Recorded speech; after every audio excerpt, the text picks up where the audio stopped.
Good morning. Welcome to Chennai Oscar institute. இன்னைக்கு நம்ம என்ன பார்க்க போறோம்னா, ஆல்ரெடி பார்ட் 7 வீடியோஸ் வரைக்கும் கம்ப்ளீட் ஆயிருக்கும். பார்ட் 8ல என்ன பார்க்க போறோம்னா, ரேஷியோ அண்ட் ப்ரொபோர்ஷன் கான்செப்ட் ஃபுல்லாக கிளியராக முடிஞ்சிருச்சு. ஒரு 2 வீடியோஸில் இன்னும் எக்ஸ்ட்ரா ஒரு 2 வீடியோ பார்க்க போகிறோம். அந்த 2 வீடியோவில் எக்ஸ்ட்ராவாக என்னென்ன மெத்தட்ஸ் எல்லாம் இருக்கோ அதை பேஸ் பண்ண சம்ஸ் எல்லாம் different types of extra sums எல்லாம் மிசலனியஸ் ப்ராப்ளம் சொல்லுவாங்கள்ல, அந்த மாதிரி டிஎன்பிஎஸ்சி சம்ஸ் எல்லாம் இந்த வீடியோவில், அடுத்த வீடியோவில் எஸ்எஸ்சி ஆர்ஆர்பி சம்ஸ் எல்லாம் ஒரு வீடியோலன்னு ஒரு 2 வீடியோவில் ரேஷியோ ப்ரொபோர்ஷனை நம்ம கம்ப்ளீட்டாக முடிக்க போகிறோம். சக்ஸஸ்ஃபுல்லி ஃபைனலி ரீச்ட் அந்த மாதிரி முடிக்க போகிறோம். ஸோ இன்னைக்கு ஒரு 5 சம்ஸ் இதில் பார்ப்போம். அடுத்த அந்த வீடியோவில் ஒரு 5 சம்ஸ் பார்ப்போம். அதோட ரேஷியோ ப்ரொபோர்ஷன் கான்செப்டே கிளியர் ஆகிடுவீங்க. ஃபர்ஸ்ட் இந்த சம்ம பாருங்க, என்ன கொடுத்துருக்காங்கன்னு கவனிங்க. 60 லிட்டர் 60 லிட்டர் கலவையில் பால் மற்றும் தண்ணீர் விகிதம் 2:1. ஒரு கலவை, அதாவது ஒரு மிக்சர்ல 60 லிட்டர் மிக்சர் இருக்கு. அதுல பால் மற்றும் தண்ணீரோட அளவு வந்து 2:1 ரேஷியோல இருக்கு.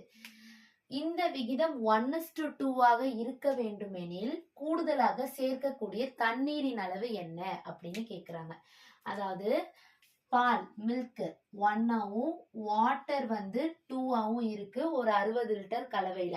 அப்ப டோட்டலா என்ன 3. அந்த 3 லிட்டர் தானே அந்த 60 லிட்டர், அந்த 3 பார்ட் தானே 60 லிட்டர்.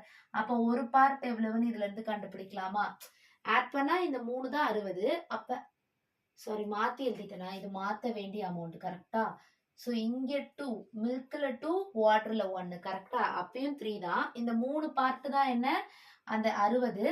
ஒரு பார்ட்டோட அளவு என்னன்னு கண்டுபிடிக்கலாமா? எப்படி? கிராஸ் மல்டிப்ளை பண்ணா 60 = 3x, 3 டேபிள் 20 டைம். அப்ப x வந்து என்ன 20, எக்ஸோட வேல்யூ 20.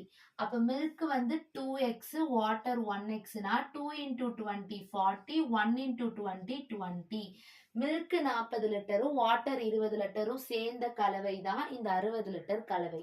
இதுல என்ன கேக்குறாங்க, 1 இது வந்து 2:1 ரேஷியோல இருக்கு. இப்போ 1:2 ரேஷியோ, அதாவது இது 1 மடங்கு அது 2 மடங்குன்னு மாறணும்னா எவ்வளவு தண்ணீரை நம்ம இதுல சேர்க்கணும் அப்படின்னு கேக்குறாங்க. இது 1னா 1ன்றது 40னா 1ன்னு சொல்லிட்டாங்க. 2ஆ நம்ம மாத்தணும். வாட்டரை 2ஆ மாத்தணும்னா எவ்வளவு தண்ணி சேர்க்கணும்? 1 40னா 2 முதல்ல எவ்வளவுன்னு கண்டுபிடிக்கலாமா? அப்படி கண்டுபிடிச்சா 80ன்னு வருமா? அதாவது ஒரு பார்ட் 40, 2 ரேஷியோவா இதை மாத்த போறோம். இது 1ஆவும் இது 2ஆவும் இருக்கணும். 1 40னா 2 எவ்வளவு கண்டுபிடிச்சா 80. அப்ப இங்க 80ன்னு போட்டா இது 1:2 ரேஷியோ அவங்க கொடுத்திருக்க ரேஷியோல வரும். அப்ப இங்க 80ன்னு போடணும்னா எவ்வளவு கம்மியா இருக்கு? 80 வர 60 கம்மியா இருக்கு. 60 நம்ம ஆட் பண்ணா மட்டும்தான் அது 80ன்னு கிடைக்கும். இங்க கேக்குறதும் என்ன, எவ்வளவு கூடுதல் தண்ணீர் சேர்க்கணும்னு. அப்ப தண்ணீர் எவ்வளவு அதிகமா சேர்க்க வேண்டியதா இருக்கு? 60 லிட்டர் தண்ணீரை அதிகமா சேர்த்தா நமக்கு என்ன ஆகும்? இது 1ஆவும் இது 2ஆவும் மாறும். 1:2 ரேஷியோல மாறும் அப்படின்னு சொல்றாங்க. கான்செப்ட் புரிஞ்சிருச்சா? மில்க் எவ்வளவு, வாட்டர் எவ்வளவு ரேஷியோ இருக்கு, மொத்த பார்ட் இவ்வளவுனா ஒரு பார்ட் எவ்வளவுன்னு கண்டுபிடிச்சு வேல்யூ கண்டுபிடிச்சிட்டோம். இது 1ஆவும் இது 2ஆவும் இப்ப மாறணும். அதுக்கு எவ்வளவு தண்ணீர் சேர்க்கணும்னு கேக்குறாங்க. இது 1னா 2 முதல்ல எவ்வளவுன்னு கண்டுபிடிச்சா 80. அப்ப 80ஆ மாறணும்னா இதுல 60 லிட்டர் சேர்க்கணும். ஓகே, இது ஃபர்ஸ்ட் சம். ரெண்டாவது சம் பாருங்களேன். 2 எண்களின் விகிதம் 2:3. அவ்வெண்களின் மீப்பேறு பொது காரணி மற்றும் மீச்சிறு பொது மடங்கு ஆகியவற்றின் பெருக்கு தொகை 150 எனில் இந்த இரு எண்களின் கூட்டுத்தொகை என்ன? அதாவது ஒரு 2 நம்பர் ரேஷியோ வந்து 1:2 இன்னொன்னு 3 கொடுத்துட்டாங்க. எல்சிஎம் அண்ட் HCF, மீப்பெரு பொது காரணி மற்றும் மீச்சிறு பொது மடங்குனா எல்சிஎம் HCF, இந்த ரெண்டோட பெருக்கு தொகை, அதாவது 2யும் மல்டிப்ளை பண்ணா 150 வருதுன்னு சொல்றாங்க. நமக்கு ஆல்ரெடி என்ன தெரியும்? HCF அண்ட் எல்சிஎம் கான்செப்ட் பார்க்காதவங்க பிளேலிஸ்ட்ல போய் பார்த்துட்டு வாங்க. 1 நம்பர் இன்டு another number, அதாவது first number into second number is equal to HCF into LCM. கரெக்டா? product of two number is equal to product of HCM and LCF. இந்த concept தான் இங்க use பண்ண போறோம். ஒரு நம்பர் என்ன கொடுத்துட்டாங்க? 2x ரேஷியோல இருக்கிறதுனால x into another number என்ன 3x இஸ் ஈக்குவல் டு இந்த ரெண்டோட ப்ராடக்ட் தான், இந்த பெருக்கு தொகை வேல்யூ தான் அங்க என்ன கொடுத்துட்டா 150ன்னு கொடுத்துட்டாங்க. கொஸ்டின்ல எல்லாம் டைரக்டா கொடுத்துட்டாங்க. இப்ப இத மல்டிப்ளை பண்ணீங்கன்னா 3 2s are 6, 2 x இருக்கிறதுனால x ஸ்கொயர், அப்ப 150. 6x ஸ்கொயர் வேல்யூ என்ன 150. 3 டேபிள்ல 2 டைம் போகும், இது 3 டேபிள்ல 50 டைம், அடுத்தது 2 டேபிள்ல இது 25 டைம் போகும். அப்ப x ஸ்கொயர் வந்து 25ன்னு கிடைச்சிருக்கு. x ஸ்கொயர் 25னா x ஓட வேல்யூ என்னவா இருக்கும்? 25ன்றது 5 ஸ்கொயர். அப்ப x ஓட வேல்யூ 5. x ஸ்கொயர் 25னா x ஓட வேல்யூ 5. அப்ப ரெண்டு நம்பரோட வேல்யூ என்னன்னு கண்டுபிடிங்க. First number, second number. First number 2x, second number 3x. 2 5s are 10, 3 5s are 15. இதுதான் முதல் நம்பர், ரெண்டு நம்பர். இரு எண்களின் கூட்டுத்தொகை கேக்குறாங்க. அப்படின்னா ரெண்டையும் ஆட் பண்ணீங்கன்னா 15 plus 10 25. Answer is 25. கான்செப்ட் புரிஞ்சிருச்சா? ரெண்டு சமம் எப்படி போடணும்னு தெரிஞ்சிருச்சுல. ஓகே, இந்த கொஸ்டின் கவனிங்க. தேர்ட் சம் பார்ப்போம். 276 வீரர்கள் உள்ள ஒரு பட்டாளத்தில் 20 நாட்களுக்கு தேவையான சமையல் பொருட்கள் உள்ளது. அந்த பொருட்கள் 46 நாட்களுக்கு நீடிக்க வேண்டுமெனில் எத்தனை வீரர்கள் இந்த பட்டாளத்தை விட்டு செல்ல வேண்டும்? அதாவது 276 வீரர்கள் தேவைப்படுறாங்க. 276 வீரர்கள் இருக்கிற ஒரு பட்டாளத்துல ஒரு சம் அமௌண்ட் ஆஃப் இன்கிரீடியன்ஸ், அதாவது சமையல் பொருட்கள்லாம் வந்து வச்சுட்டாங்க. 20 நாளைக்கு தேவையானதெல்லாம் வாங்கி வச்சுட்டாங்க. நம்மள என்ன கேக்குறாங்க? அதே அளவு உள்ள சமையல் பொருட்கள் 46 நாட்கள் அவங்க அதே வச்சுக்கணும், அந்த பொருளே வச்சுக்கணும் அப்படின்னா எவ்வளவு வீரர்கள் அந்த பட்டாளத்தை விட்டு செல்ல வேண்டும்னு கேக்குறாங்க. தேர்ட் சம்மோட கொஸ்டின் புரிஞ்சுதா? 276 பேருக்கான பொருட்கள் 20 நாளைக்கு அதேதான், அதே குவாண்டிட்டியா அவங்க 46 நாள் வச்சுக்கணும்னா எவ்வளவு வீரர் வெளியில போகணும் அப்படின்றது. அப்ப 276 பேர் வந்து 20 நாட்கள் யூஸ் பண்றத 46 நாட்களுக்கு எவ்வளவு பேர் யூஸ் பண்ணுவாங்கன்னு முதல்ல தெரியணும். கரெக்டா? அப்ப 276 into 20. இதெல்லாம் அந்த டைமண்ட் ஒர்க் கான்செப்ட் வரப்ப இந்த சம்ஸ் எல்லாம் உங்களுக்கு இன்னும் கிளியரா புரியும். அப்ப நான் எக்ஸ்பிளைன் பண்றேன். இப்ப இதை மட்டும் கத்துக்கோங்க. 46 நாளைக்கு எத்தனை பேரு, அதை எக்ஸ் வச்சுக்கோங்க. 276 பேர் வந்து 20 நாளைக்கு இருக்காங்கன்னா அப்ப 46 நாளைக்கு எத்தனை பேருன்னு கண்டுபிடிக்க போறோம். 2 டேபிள்ல இது 10 டைமும் இது 23 டைமும் போகும். அடுத்தது 23 டேபிள்ல இது வந்து 1 2 போகும். அப்ப எக்ஸ் இஸ் ஈக்குவல் டு 120ன்னு தெரிஞ்சுதா? எக்ஸ் வந்து 120னா அப்ப 120 பேர் மட்டும்தான் 46 நாட்களுக்கு அந்த பொருளை வச்சு சமையல் செய்ய முடியும். 276 பேர் இருக்காங்க, ஆனா வெறும் 120 பேரால மட்டும்தான் 46 நாளைக்கு அந்த பொருளை மேனேஜ் பண்ண முடியும். அப்ப எவ்வளவு பேர் எக்ஸ்ட்ரா இருக்காங்கன்னு எப்படி கண்டுபிடிப்போம்? 276ல இந்த 120 மைனஸ் பண்ணீங்கன்னா 6 5 1.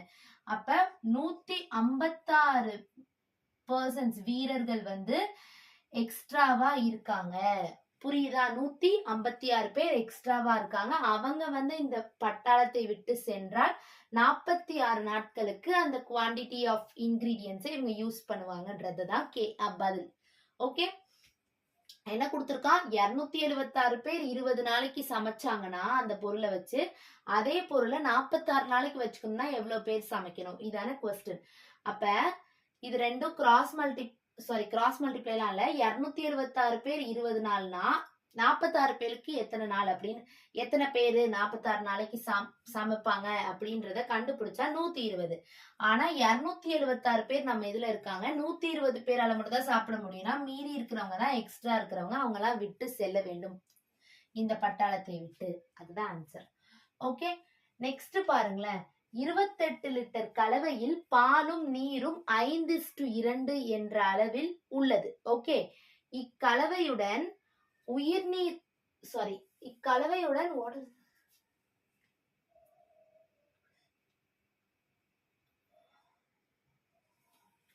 2 லிட்டரா?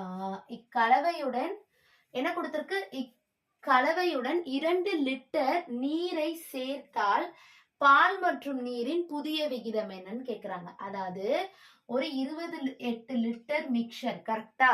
அதுல பாலும் நீரும் எவ்வளவு அளவு இருக்குன்னா, பால் நீர் எவ்வளவு அளவு இருக்குன்னா 5:2 ரேஷியோல இருக்கு. அப்ப 5x 2x ரேஷியோல இருக்கு கரெக்டா. இது ரெண்டுத்தையும் தான் இப்படி எழுதி வச்சிருக்காங்க. இந்த லிட்டரை தான் இப்படி பிரிச்சு எழுதிருக்காங்க. அப்ப 5 + 2 7 தான் 7x தானே இந்த 28 லிட்டரு.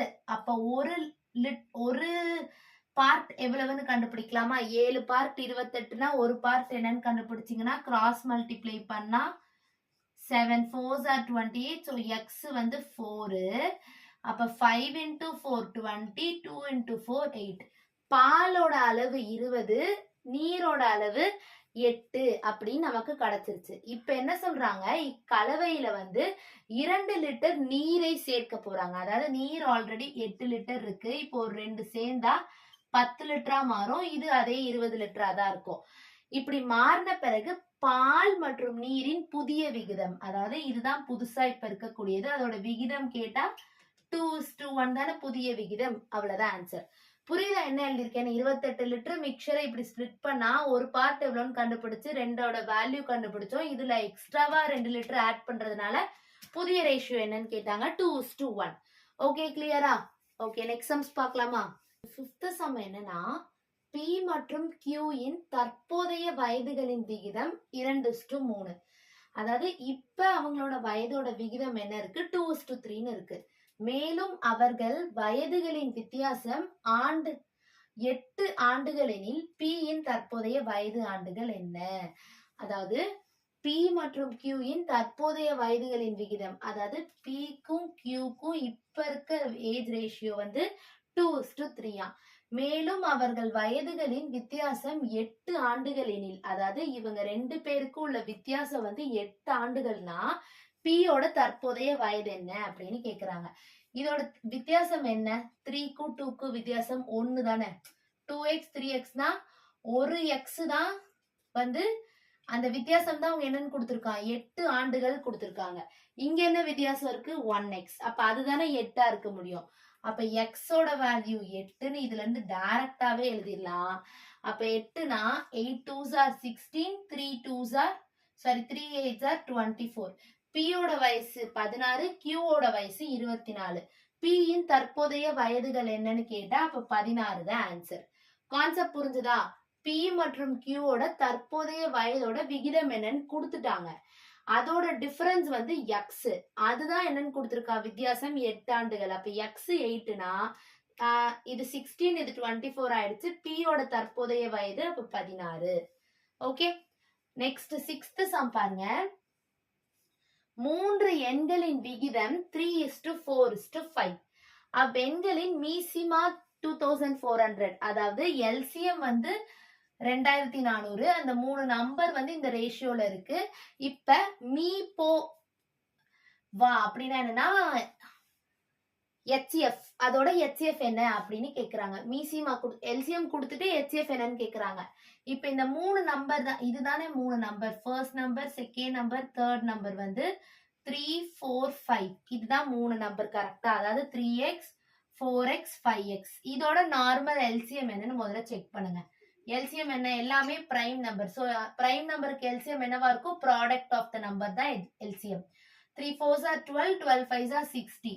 ஒரு எக்ஸ் இருக்கிறதுனால அப்ப இதோட எல்சிஎம் என்னவா தான் இருக்கும்? 60x தான் இருக்கும். நார்மலா இதுதான் 3 நம்பர்னா அந்த 3 நம்பருக்கு எல்சிஎம் எடுத்தா 60x. அந்த 60x தான் அவன் என்னன்னு கொடுத்துட்டான்? 2400 ரூபான்னு கொடுத்துட்டான். ஏன்னா எல்சிஎம் தானே 2400 கொடுத்துருக்காங்க. சோ 60x 2400னா ஒரு எக்ஸ் எவ்வளவுன்னு நீங்க கண்டுபிடிக்கணும். சரியா? 60 0 0 கேன்சல் பண்ண 6x வந்து 2400. அப்ப ஒரு பார்ட் 6 பார்ட்னு வச்சுக்கோ. 6 பார்ட் 2400னா ஒரு பார்ட் எப்படின்னு கண்டுபிடிக்கலாமா? 2400 டிவைடட் பை 6 தான் ஒரு பார்ட். அப்ப 0 கேன்சல் பண்றோம்ல. 6 4s are 24, 0. அப்ப x ஓட வேல்யூ 40. x வந்து என்ன? 40. அப்ப ஒவ்வொரு நம்பரும் எப்படி இருக்கும்? First number, second number, third number இடத்துல 3 40s are 120, 4 40s are 160, 5 40s are 200. இதுதான் 3 நம்பர்ஸ். இப்ப என்ன கேக்குறாங்க? இந்த 3 நம்பரோட HCF கேக்குறாங்க. HCFனா என்ன? 3 நம்பரும் காமனா எதுல டிவிசிபிள் ஆகும் செக் பண்ணணும். கரெக்டா? அப்படி பண்ணா என்ன பண்ணலாம்னு சொன்னா ஒரு டிஃபரன்ஸ் மெத்தட் சொல்லி கொடுத்தல HCF. அப்ப இதுக்கு டிஃபரன்ஸ் எடுங்க 40, இதுக்கும் டிஃபரன்ஸ் எடுங்க 40. இந்த 40 வந்து இதோட HCF இருக்கும், ஆர்எல்ஸ் இதோட ஃபேக்டர் HCF இருக்கும். கரெக்டா? 40 இது வருமானு செக் பண்ணுங்க. 43 சார், 44 சார், 45 சார். அப்ப 40 தான் இதோட HCF. இந்த மூணு நம்பரோட HCF என்ன 40. இந்த டிஃபரன்ஸ் மெத்தட் எல்லாம் தெரியலன்னா நீங்க ஃபர்ஸ்ட் HCF LCM வீடியோ பார்த்தா தெரியும். ஆர்எல்ஸ் இப்படி கூட போடலாம். பிரைம் ஃபேக்டரைசேஷன் மெத்தட்ல கூட நம்ம HCF கண்டுபிடிக்கலாம். அதாவது 4 டேபிள் எடுத்துக்கிட்டீங்கன்னா 4 3s are 12 0, திருப்ப 3 டேபிள் எடுத்தா 10 டைம் இப்படி இருக்கா. அதே மாதிரி 4 டேபிள் எடுத்தா 4 4s are 16 0, 4 டேபிள் 10 டைம் இப்படி இருக்கும். 50s are 5 10s are. அப்ப இந்த மூணுத்துலயும் காமனா இருக்கிறது தானே HCF. 4 மூணுத்துலயும் காமனா இருக்கு, ஒரு 10 மூணுத்துலயும் காமனா இருக்கு, மீதி எல்லாம் வேற வேற இருக்கு. அப்ப 4 into 10 தான் காமனா இருக்கிறது. அப்ப 40 தான் இன்டூ பண்ணா, சோ 40 தான் நம்மளோட HCF. அந்த மீப்போ வான்றது வந்து 40. ஓகே, எல்சிஎம் கொடுத்துட்டு ரேஷியோல 3 நம்பர் கொடுத்துட்டு HCF கேட்டா நம்பரை கண்டுபிடிச்சிட்டு HCF போடணும், அவ்வளவுதான். ஓகேவா? 7th சம் பாருங்களேன். ஏபிசின்னு ஒரு ட்ரையாங்கிள் கொடுத்துட்டாங்க, இங்க ஒரு ஆங்கிள் 130 கொடுத்துட்டாங்க. பிசி வந்து 2:3 ரேஷியோல பிரிக்குது சொல்லிட்டாங்க. பியோட ஆங்கிள் என்னன்னு கேக்குறாங்க. ரேஷியோ ப்ரொபோர்ஷன்ல என்ன ஜாமெட்ரி வருதுன்னு கன்ஃபியூஸ் ஆகாதீங்க, ரொம்ப ஈஸியான சம், ரேஷியோ பேஸ் பண்ண சம்ஸ் தான், ஸோ ரொம்ப ஈஸி தான். இந்த ஜாமெட்ரியில ட்ரையாங்கிள்ல இதை மட்டும் தெரிஞ்சுக்கோங்க. அதாவது ஒரு ஸ்ட்ரெயிட் லைன் எடுத்துக்கிட்டா இந்த சம்முக்கு இந்த கான்செப்ட் மாதிரி இருக்க சம்முக்கு இது மட்டும் தெரிஞ்சா போதும். ஒரு ஸ்ட்ரெயிட் லைன் எடுத்துக்கிட்டா அது வந்து என்னவா இருக்கும்னா 180 டிகிரியா இருக்கும். ஒரு ஸ்ட்ரெயிட் லைன் அது என்னவா இருக்கும் 180 டிகிரியா இருக்கும். அதே மாதிரி ட்ரையாங்கிளோட 3 சைட்ஸை ஆட் பண்ணா அதுவும் என்னவா இருக்கும்னா 180 டிகிரியா இருக்கும். என்னென்ன சொன்ன, ஒரு ஸ்ட்ரெயிட் லைன் 180 டிகிரியா இருக்கும், ட்ரையாங்கிளோட 3 சைட்ஸ் ஆட் பண்ணா 180 இருக்கும். இது மட்டும் தெரிஞ்சுக்கோங்க. இப்ப நமக்கு ஒரு ட்ரையாங்கிள் இருக்கு. கரெக்டா? ஒரு ட்ரையாங்கிள் இந்த லைன் வந்து எக்ஸ்டெண்ட் ஆகி போய் இது 130 டிகிரின்னு கொடுத்துருக்காங்க. இது ஏ, இது பி, இது சி. இப்ப இது ஒரு ஸ்ட்ரெயிட் லைன். கரெக்டா? ஸ்ட்ரெயிட் லைனோட ஆங்கிள் 180 சொல்லியிருக்கேன். அப்ப இது 130னா இது ஒரு ஸ்ட்ரெயிட் லைனு, சாரி இது ஒரு ஸ்ட்ரெயிட் லைனுன்றப்ப இது 130னா பேலன்ஸ் இருக்க இது என்னவா இருக்கும் 50 இருக்குமா? ஏன் 50ன்னு போட்டேன், 180 வரணும் ஒரு ஸ்ட்ரெயிட் லைன்னா, 130 மட்டும் இருந்தா மைனஸ் பண்ணா என்ன 50 டிகிரி. அப்ப இது வந்து என்னவா இருக்கும் 50 டிகிரியா இருக்குமா? 50 டிகிரி. ஓகே, இது வரைக்கும் ஓகேவா? நான் என்ன சொன்னா ஒரு ட்ரையாங்கிள்ல 3 சைட்ஸ் ஆட் பண்ணா என்ன வரும்னு சொல்லியிருக்கேன் 180 டிகிரி. அப்ப 50 போயிடுச்சுன்னா 180ல 50 மைனஸ் பண்ணா என்ன வரும் 130. அந்த 130 தானே இது ரெண்டையும் ஆட் பண்ணா வரணும். அப்பதானே 180 டிகிரி வரும் ஒரு ட்ரையாங்கிளோட ஆங்கிள்ஸ் ஆட் பண்ற இதுல. அப்ப இது ரெண்டையும் ஆட் பண்ணா எவ்வளவு வரணும் 130. இந்த ரெண்டுத்துக்கான ரேஷியோ தான் என்ன கொடுத்துருக்காங்க 2:3ன்னு கொடுத்துருக்காங்க. அப்ப இது ரெண்டையும் ஆட் பண்ணா 130 தெரியும். அப்ப 2 + 3 5. 5 பார்ட் வந்து 130 டிகிரினா ஒரு பார்ட் எவ்வளவுன்னு கண்டுபிடிக்கலாமா? அடுத்து 2 பார்ட் 3 பார்ட்ல சப்ஸ்டிட்யூட் பண்ணலாமா? இது 2x, இது 3x. கரெக்டா? 5 பார்ட் 130னா கிராஸ் மல்டிப்ளை பண்ணா என்ன வரும் 130 = 5x. 5 டேபிள்ல கேன்சல் பண்ணா 2s are 6 rன்னு வரும். x ஓட வேல்யூ 26 டிகிரி. ஓகே, அதை எடுத்துட்டு வந்து இங்க போட்டீங்கன்னா 2 × 26 3 × 26 அப்படின்னு இருக்கும். கரெக்டா? நம்மள இப்ப என்ன கேக்குறாங்க, ஆங்கிள் பி மட்டும் தான் கேக்குறாங்க. அப்ப இதை மட்டும் சால்வ் பண்ணீங்கன்னா என்ன வரும் 52 டிகிரி. இதுதான் பியோட ஆங்கிள். அவங்க கேட்டிருக்கிறது இந்த 52 டிகிரியை தான். இதுல என்னென்ன கான்செப்ட் புதுசா கத்துக்கிட்டீங்க, ஸ்ட்ரெயிட் லைன்னா 180 டிகிரி வரணும். அப்ப இங்க 130னா இங்க 50. அதே மாதிரி ட்ரையாங்கிளோட எல்லா சம்ஸும் சைட்ஸும் ஆட் பண்ணீங்கன்னா 180 வரணும். ஸோ இங்க 50னா ரிமைனிங் ரெண்டும் ஆட் பண்ணா 130 கண்டிப்பா வரணும். அப்படி பேசிஸ்ல இந்த ரேஷியோவை ஆட் பண்ணி கண்டுபிடிச்சு பியோட ஆங்கிளை கண்டுபிடிச்சோம். ஓகே ஓகே, அவ்வளவுதான். ரேஷியோ அண்ட் ப்ரொபோர்ஷன் கான்செப்ட்ஸ் எல்லாம் குரூப் எக்ஸாம்ஸ்ல இதை மட்டும் நீங்க பார்த்தாலே ஈஸியா போட்டுடலாம். ஒரே ஒரு வீடியோல எஸ்எஸ்சி ஆர்ஆர்பில இருக்க difficult types of question last video பார்த்துட்டா ரேஷியோ அண்ட் ப்ரொபோர்ஷன் கான்செப்டே முடிஞ்சிடும். ரொம்ப கிளியரா ஒவ்வொரு சம்ஸும் எடுத்திருக்கேன். ஒழுங்கா எல்லா வீடியோஸும் ஒவ்வொன்னா போட்டு பாருங்க. எதையுமே ஸ்கிப் பண்ணாம ஒழுங்கா எல்லா வீடியோஸும் பாத்தீங்க அப்படின்னா ரொம்ப கிளியரா ஆயிடலாம் ரேஷியோ ப்ரொபோர்ஷன்ல. ஏதாவது டவுட்ஸ் இருந்தா கமெண்ட்ல மென்ஷன் பண்ணுங்க. தேங்க்யூ.